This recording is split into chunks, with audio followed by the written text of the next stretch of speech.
All your breakfast favorites are wrapped up in the perfect morning meal that's sure to please the whole family. Here's how to make the ham breakfast braid. Start by beating together 4 ounces of cream cheese and half a cup of milk until smooth. Add in 8 eggs and then season with salt and pepper. Pour into a lightly oiled skillet over medium-high heat and cook until the eggs are almost set. Lightly grease a cookie sheet and roll out 1 package of crescent roll dough into a rectangle.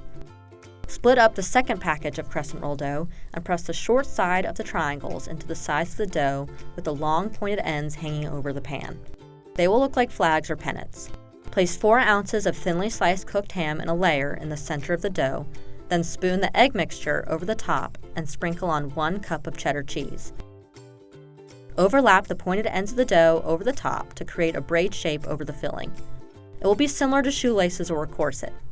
Bake in a 375-degree oven for 25 to 30 minutes or until the cheese is melted and the dough is golden brown. This breakfast braid is not just pretty, it's also fully customizable.